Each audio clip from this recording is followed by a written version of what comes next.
से आभार प्रकट करते हैं।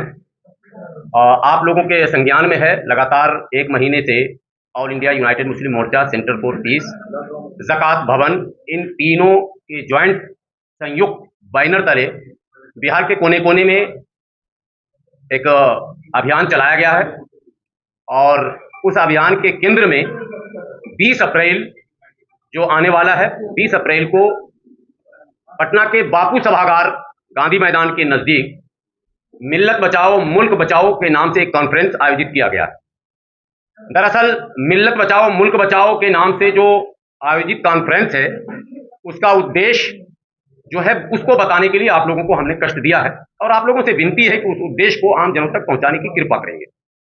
देश के जो वर्तमान में हालात हैं, इससे आप सभी लोग अवगत हैं।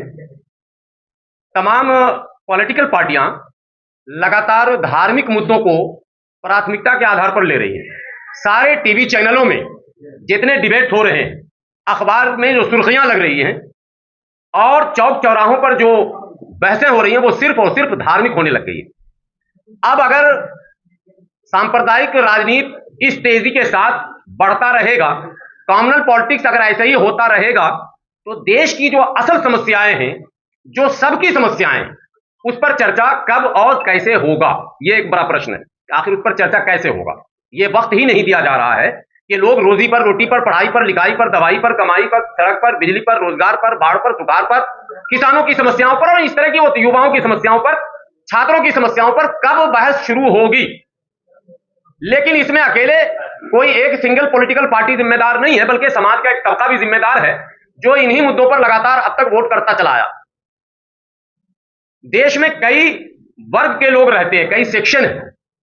उन वर्गों में एक वर्ग जिसे आप SC ST कहते हैं, 80 के दशक से पहले का इतिहास ये बताता है कि पहले हमारे देश में जातीय हिंसा बहुत ज्यादा होती थी। दबंगों के द्वारा, सामंतवादियों के द्वारा एक विशेष वर्ग पर, जिन्हें आप SC ST कहते हैं, विशेष जातियों पर सामाजिक अत्याचार होता था, जुल्म ज्यादती होती थी, उनके साथ उनकी मॉब लिंचिंग हो जाती थी, उनके महलों में आग लगा दिया जाता था, उनके बहू बेटियों के साथ इज्जत से खेला जाता था, इत्यादि इत्यादि। लेकिन इससे बड़ी बात यह थी कि वो वर्ग, उस जाति से जुड़े लोग थाना और चौकी और अदालत अगर जाते थे तो उनकी फरियाद को सुना नहीं जाता था। ऐसे में उस वर्ग के जो नेता थे वो चिंतित थे।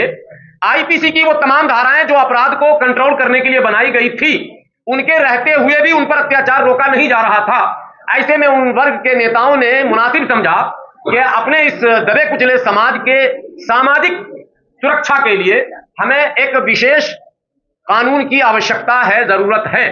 सो उस वर्ग के नेताओं की अनुशंसा पर तत्कालीन प्रधानमंत्री स्वर्गीय राजीव गांधी ने 1989 में एक विधेयक लाया। वो कानून बना जिसको आप अत्याचार निवारण अधिनियम के नाम से जानते हैं। आप उसको डाउनलोड करके निकाल भी सकते हैं, उसकी कॉपी।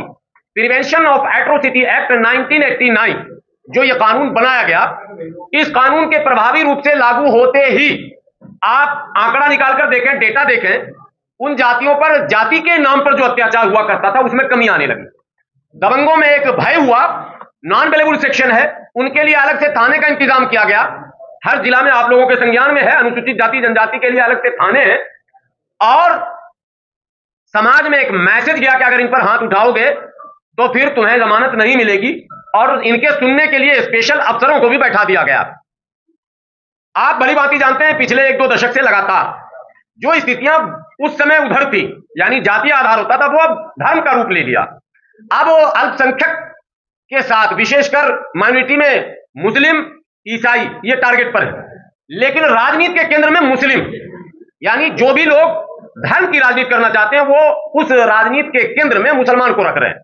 तरह तरह के वीडियोज आपके सामने आते होंगे, कहानियां, और अखबार में आप लोग खुद कवर करते होंगे।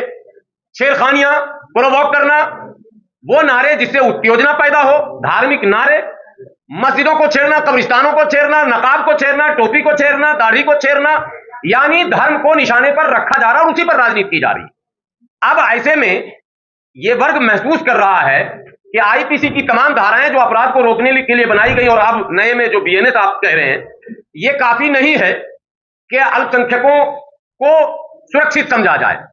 अब तक ये होता था कि एक सोच ये बनी थी कि अमुक दल की सरकार होगी तो अल्पसंख्यक सुरक्षित हो जाएगी, यानी सेकुलर सरकार की। लेकिन आंकड़े ये बताते हैं कि सरकार किसी की भी हो, अल्पसंख्यकों पर हमले दिन ब दिन बढ़ते जा रहे हैं। सरकार उस पर कोई कठोर कार्रवाई नहीं कर रही है और जिस तरह के न्याय की आशा लेकर यह वर्ग थाना चौकी में जाता है, इसे न्याय वैसा नहीं मिलता, यानी अनसुनी कर दिया जाता है। ऐसे में ऑल इंडिया यूनाइटेड मुस्लिम मोर्चा का यह मानना है कि इन वर्गों के लिए भी प्रिवेंशन ऑफ एट्रोसिटी एक्ट 1989 में या तो इन वर्गों को एडजस्ट कर दिया जाए या फिर इस जैसा ही एक कानून बनाया जाए जो खासकर इनके सुरक्षा के लिए हो और इस देश में कॉमनल पॉलिटिक्स पर विराम लग सके। जब तक हिंदू मुस्लिम के नाम पर ये लड़ाई झगड़े बंद नहीं होंगे, और लड़ाई झगड़े बंद कानून से होंगे, राजनीति से हो नहीं सकते, क्योंकि अब तक तमाम दलों ने कोशिशें कर ली लेकिन ये लगातार इसका ग्राफ बढ़ रहा है, इसलिए कानून एक वाहिद रास्ता है। तो यूनाइटेड मुस्लिम मोर्चा ने और सेंटर फॉर पीस जो चेयरमैन अभी बैठे हुए हैं आपके सामने अपनी बात रखेंगे, तो और ज़कात भवन, इन तमाम के पदाधिकारियों ने संयुक्त रूप से यह निर्णय किया है कि हम लोगों को पूरे देश में एक अभियान चलाकर सरकार को इस बात के लिए बाध्य करना है कि जैसे प्रिवेंशन ऑफ एट्रोसिटी एक्ट 1989 है, या तो आप उसी में हमें भी एडजस्ट कर देंगे, अल्पसंख्यकों के उस तबके को जो सबसे ज्यादा पीड़ित है, यानी अल्पसंख्यकों का डाउन सेक्शन, कम से कम इतना तो आप करें ताकि देश के अंदर कम्युनल पॉलिटिक्स पर लगाम लग सके और फिर रोजी रोटी पर बहस शुरू हो सके।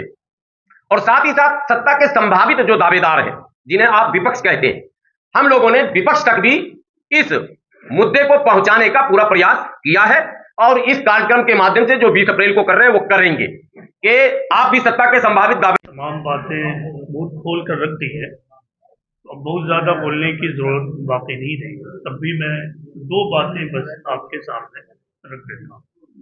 देखिए, ये जो कॉन्फ्रेंस है इसके दो फंडामेंटल पर्पसेस, दो मौलिक पर्पस है। एक ये है कि मुल्क में शांति, सद्भाव, धार्मिक सद्भाव और भाईचारा को आगे बढ़ाया जाए, प्रमोट किया है। दूसरा बड़ा मकसद ये है कि इस राह में, इस रास्ते में जो चीज सबसे बड़ी रुकावट बन रही है पिछले 70-75 साल के अनुभव और एक्सपीरियंस से जो हम लोग समझ रहे हैं, एक बहुत बड़ी रुकावट है, वो है कॉमनल पॉलिटिक्स, हिंसात्मक माहौल। तो उस पर रोक लगे, इसके लिए आदमी कोई ठोस कदम उठा पाए। तो ये बुनियादी मकासद है। मैं आपके सामने देखिए दो कोट्स इंडिया के दो बड़ी पर्सनालिटी की रखना चाहता हूँ। एक है स्वामी विवेकानंद। आपको मालूम है कि वो भारत के बहुत बड़े सेठ गुजरे हैं और उन्होंने ग्लोब के ऊपर इंडिया को रिप्रेजेंट किया। 1893 में उन्होंने world parliament of religion Chicago में एक बहुत ही जबरदस्त लेक्चर दिया था। उस लेक्चर का एक हिस्सा ये था, उन्होंने कहा था कि sectarianism, bigotry and its horrible descendant fanaticism have long possessed this beautiful earth. They have filled the earth with violence. Had it not been for these horrible demons, human society would be far more advanced than it is now. इसका मतलब ये था कि sectarianism, बाइगट्री, फिरका परस्ती और इसकी जो खौफनाक औलाद है वो क्या, फैनाटिसिज्म, धार्मिक जुनून, इसने हमारी पूरी जमीन को नफरत से, हिंसा से भर दिया है। अगर ये धार्मिक जुनून ना होता तो आज ह्यूमन सोसाइटी जहां है उससे कहीं ज्यादा होती। इसी तरह देखिए, हिंदुस्तान के एक बहुत बड़े लीडर गुजरे हैं, वाजपेयी जी। आप तमाम लोग उनसे वाकिफ हैं। उन्होंने एक मौके से कहा था कि the ruler must follow rajdharma. The ruler must follow rajdharma. A king should not discriminate its between he subject. यानी रूलर को राजधर्म फॉलो करना चाहिए और उसे कभी भी अपनी रियाया और अवाम के दरमियान भेदभाव नहीं करना चाहिए धर्म की बुनियाद पर। तो हमारा जो पर्पस है इस कॉन्फ्रेंस का, ये जो हिंदुस्तान के बड़े लोग, सेठ, बड़े लीडर, उन्होंने मुल्क में कॉमनल हार्मोनी, धार्मिक सद्भाव, प्रेम को बढ़ाना चाहा, उसको हम लोग अब आगे और बढ़ाएं। क्योंकि देखिए, ये बहुत कॉमन सेंस की बात है। कॉमन सेंस की बात, मुल्क क्या है? मुल्क एक घर है, देश एक घर होता है। अगर किसी घर में 5 व्यक्ति है, 5 इंडिविजुअल है और उस 5 इंडिविजुअल में दो इंडिविजुअल कमजोर है तो घर कभी मजबूत नहीं होगा जितना वो हो सकता था। और अगर पांचों के पांचों इंडिविजुअल्स और व्यक्ति मजबूत है तो घर और मजबूत होगा।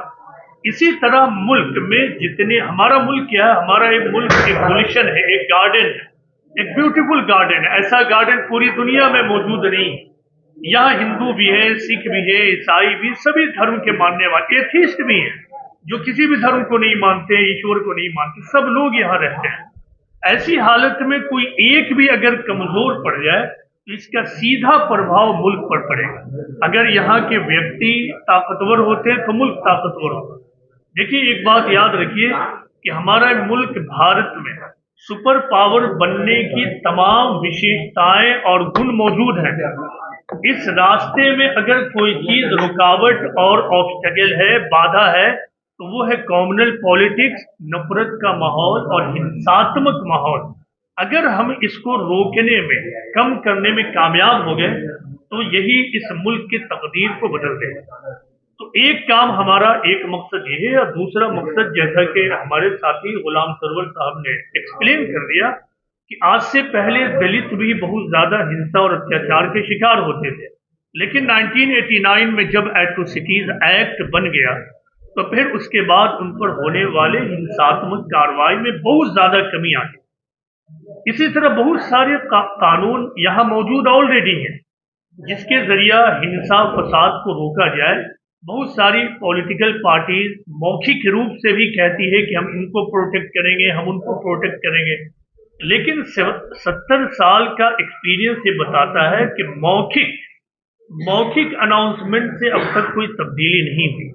तो हम ये चाहते हैं कि इस पर अब रोक लगाने के लिए कोई बहुत ही इफेक्टिव कानून बन जाए, या जो कानून ऑलरेडी एग्जिस्ट कर रहा है उसी में माइनॉरिटीज और वीकर सेक्शन को शामिल कर लिया जाए। पर्पस मुल्क को आगे बढ़ाना, पर्पस वही है जो स्वामी विवेकानंद ने 1893 में कहा था शिकागो में। आज हम उसी गोल को लेकर दोबारा खड़े हुए हैं। हम ये कहते हैं जो स्वामी विवेकानंद ने पूरी ह्यूमन सोसाइटी के लिए कहा था, मैं इसको अपने भारत में लाकर ये कहता हूं कि अगर भारत में कॉम्युनल पॉलिटिक्स ना होती, हिंसात्मक सिचुएशन ना होती, तो आज भारत जहां है उससे कहीं ज्यादा आगे होता। तो आप तमाम लोग, आप मीडिया कर्मी, हम लोग, सब लोग मिलकर इस बात को आगे बढ़ाएं। हम आपका सहयोग चाहते हैं कि इस पॉजिटिव थॉट और पॉजिटिव थिंकिंग को आप लोग आगे बढ़ाइए, क्योंकि बगैर पॉजिटिव थिंकिंग और पॉजिटिव थॉट के, बगैर पीस के हम मुल्क को सुपर पावर नहीं बना सकते। एक सवाल है, जो बंगाल में जो हो रहा है